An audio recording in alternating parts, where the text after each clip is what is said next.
MP board के कक्षा 9 के सभी विद्यार्थियों, जिस घड़ी का आपको बेसब्री से इंतजार था, जी हाँ, 4 नवंबर का एकदम 100% ओरिजिनल प्रश्न पत्र, जो कि 2 तरह के क्वेश्चन सेट पेपरों में रहने वाला है, 901 और 902।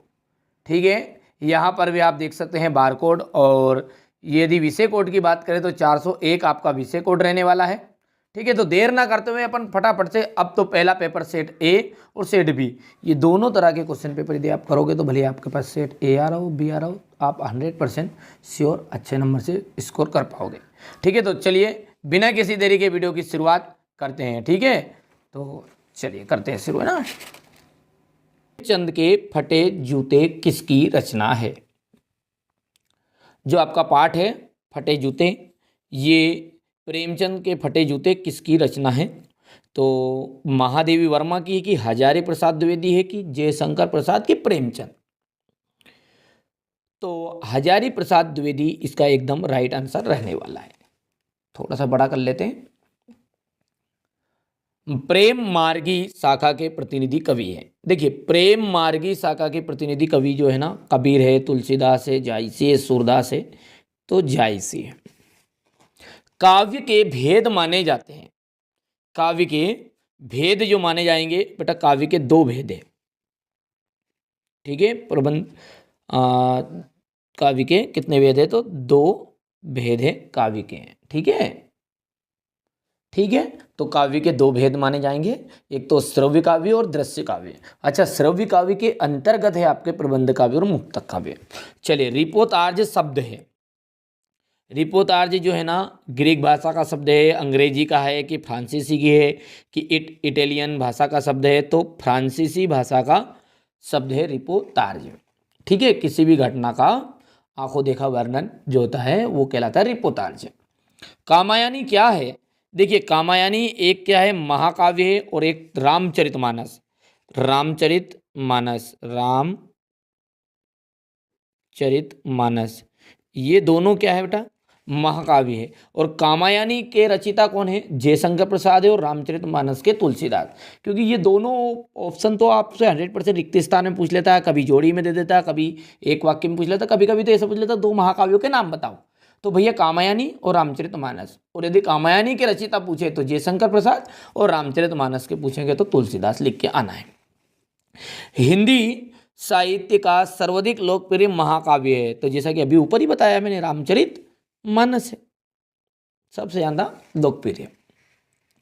केदी और कोकिला दोनों ही, केदी और कोकिला दोनों ही रिक्त स्थान देश के वासी है। स्वतंत्र की गुलाम, तो यहां पर गुलाम। ग्राम श्री के रचनाकार कौन है? तो ग्राम श्री के रचनाकार सुमित्रानंदन पंत हैं। रिक्त स्थान वात्सल्य रस का कोना कोना झाका है। देखिए, इसका मतलब क्या है कि सूरदास जी ने क्या करा है? वात्सल्य रस के सम्राट माने जाएंगे, तो वात्सल्य रस के सम्राट है हमारे सूरदास जी, तो इन्होंने क्या करा है? वात्सल्य रस का कोना कोना झाका।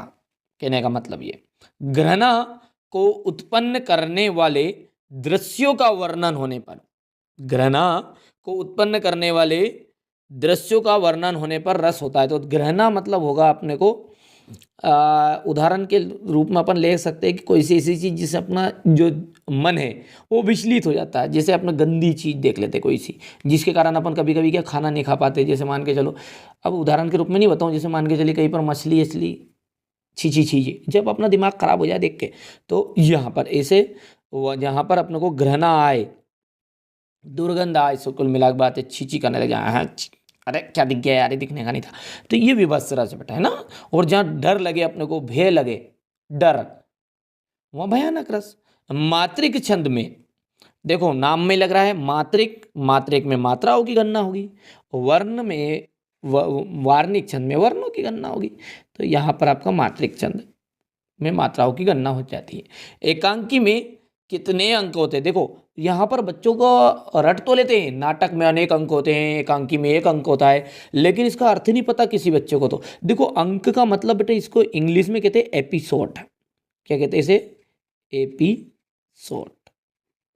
और पिछले एपिसोड में आपने देखा, तो वो नाटक है जो अपने टीवी में चलती ना, जो धारावाहिक बोलते अपन नाटक, तो जो धारावाहिक एक तरह की क्या होगी, नाटक हो गई। तो नाटक में क्या अनेक एपिसोड है, पिछले एपिसोड में आपने ये देखा है, एपिसोड नंबर 1, एपिसोड नंबर 2। तो मतलब ये कि नाटक में अनेक अंक, एपिसोड को हिंदी में कहते हैं अंक। तो जो एकांकी है ना, उसका एक ही एपिसोड होता है, कुल मिला के बात ये, ठीक है। चलिए, और नाटक के अनेक अंक हो गया, तो एकांकी में 1 अंक और नाटक में अनेक अंक। चलिए आगे बढ़ते हैं। सही जोड़ी है अब हमारी, थन रोग, ठीक है। तो था धन निरोग, तो इसमें विसर्ग संधि आएगी बेटा। कौन सी संधि है, विसर्ग संधि। छायावाद, छायावाद की विशेषता है यहाँ पर इनमें से एक, तो है प्रकृति का मानवीकरण, ये छायावाद की विशेषता है। छंद कितने प्रकार के होते हैं, तो छंद के प्रकार मतलब छंद 2 प्रकार का होता है, मात्रिक और वार्णिक। ग्राम का तद्भव, ग्राम का तद्भव मतलब जो संस्कृत से हिंदी में आए हैं उन्हें कहते हैं तद्भव शब्द। तत्सम शब्द जो संस्कृत में है जो कहते हैं उन्हें तत्सम, और जो उनका हिंदी रूपांतरण हो गया वो तद्भव। तो अच्छा, गलती हो गई, छंद के प्रकार हो गए 3, तो ये आपका तीसरा है, और ग्राम का तद्भव हो जाएगा आपका गांव, चौथा।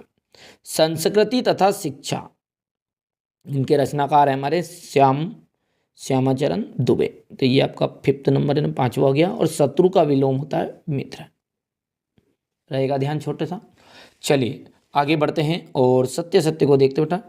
रस से युक्त वाक्य ही काव्य है, ये कथन आचार्य विश्वनाथ का है। सत्य बात है, ये बिल्कुल राइट रह जाएगी आपकी। अलंकार का सामान्य अर्थ होता है गहना, जिस प्रकार आप नारी जो होती है, स्त्री जो होती है, वो अपने, ठीक है, शरीर पर क्या करती है, आभूषण का धारण करती है, गहना पहनती है, तो उनमें क्या होता है, उनकी सुंदरता में 4 चांद लगते हैं। उसी तरीक़े से अलंकार भी में भी क्या होता है, आभूषण, ठीक है, गहना एक तरह का, तो इसका सामान्य अर्थ गहना कह सकते हैं, बिल्कुल राइट बात है। इस जल प्रलय में लेखक तैरना जानता है, असत्य बात है। लेखिका मृदुला गर्ग ने नानी को देखा था, असत्य बात है ये भी। गया झूरी का मामा था, असत्य बात है क्योंकि साला था। और पक्षियों की मधुर आवाज़ से आम आदमी रोमांचित नहीं होता, तो रोमांचित होता है यार मधुर आवाज़ से, तो मधुर लिखा मतलब मन को भाती है, तो इसलिए भाई साहब यहाँ सत्य बात ही है। चलिए एक वाक्य में उत्तर है क्वेश्चन नंबर 5 में, क्या है, श्रृंगार रस का स्थायी भाव लिखिए। तो श्रृंगार रस का जो स्थायी भाव होता है वो होता है रति। प्रत्यय शब्द कहाँ जुड़ता है, तो प्रत्यय शब्द जो होता है ना, शब्द के अंत में। कहाँ पर जुड़ता है, शब्द के अंत में। रचना के आधार पर वाक्य के कितने भेद होते हैं, तो रचना के आधार पर वाक्य के 3 भेद होते हैं। समास कितने प्रकार का होता है, तो 6 प्रकार का होता है। हिंदी का उपन्यास सम्राट किसे कहा जाता है, तो हिंदी का उपन्यास सम्राट मुंशी प्रेमचंद को कहा जाता है। तो मुंशी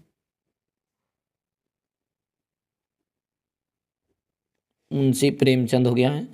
और रीढ़ की हड्डी एकांकी के रचनाकार का नाम क्या है, तो जगदीश चंद्र माथुर, ये याद रखना है, जगदीश चंद्र माथुर।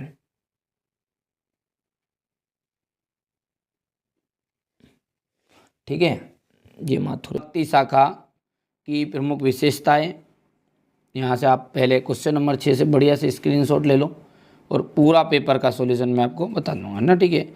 इस संसार में सच्चा संत कौन कहलाता है, बंद द्वार की साकल खोलने के लिए लद्दाख ने क्या उपाय सुझाया है, कालिंदी कुल कदम्ब की डारन में कौन सा अलंकार है, गांव को हरता जनमन क्यों कहा है कवि ने पीपल को बड़ा बुजुर्ग क्यों कहा है। ठीक है, ये क्वेश्चन आंसर तो पढ़ के जाना है ना सभी। बस आगे पीछे रहेंगे, नंबर की श्रृंखला बदला जाएगी। ये हो गया आपका क्वेश्चन नंबर 12। नाटक और एकांकी में अंतर, रेखा चित्र किसे कहते हैं, महादेवी वर्मा की भाषा शैली की विशेषता है, किन घटनाओं से पता चलता है कि हीरा और मोती में गहरी दोस्ती थी। ये क्वेश्चन नंबर 16 हो गया, 17, 18 हो गया। 19, ये रहा आपका क्वेश्चन नंबर 20, ये क्वेश्चन नंबर 21,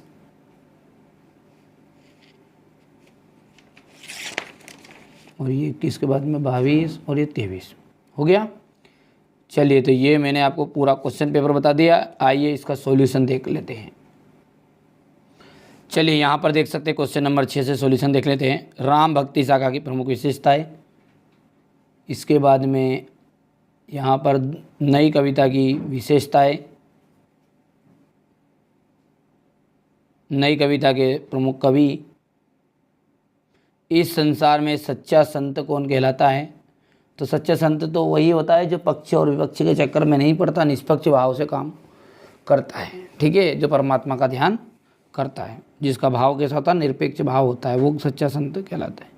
बंद द्वार की साकल खोलने के लिए लद्दाख ने कौन कौन से उपाय सुझाए हैं।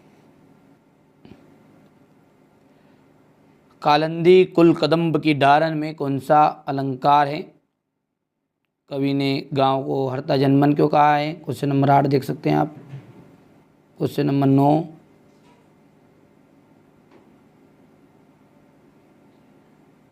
सुमित्रा नंदन पंत की 2 विशेष भाव सौंदर्य की विशेषताएं। महाकाव्य और खंडकाव्य में अंतर।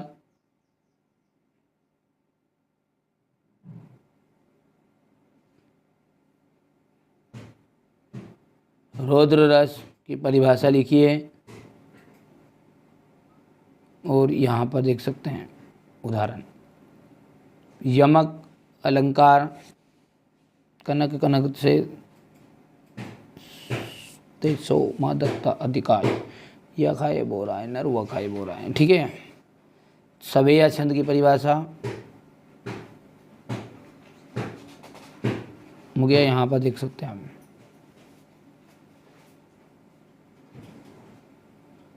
नाटक और एकांकी में अंतर।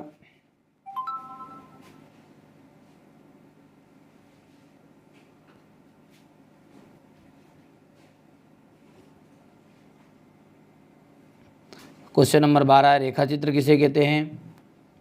क्वेश्चन नंबर 13 है महादेवी वर्मा की भाषा शैली की विशेषताएं। प्रेमचंद की 2 रचनाएं। किन घटनाओं से पता चलता है कि हीरा और मोती में गहरी दोस्ती थी। प्रस्तुत यात्रा वृत्तांत के आधार पर बताइए कि उस समय का तिब्बती समाज कैसा था। प्रेमचंद के फटे जूते के पाठ के आधार पर प्रेमचंद की व्यक्तित्व की विशेषताएं लिखिए।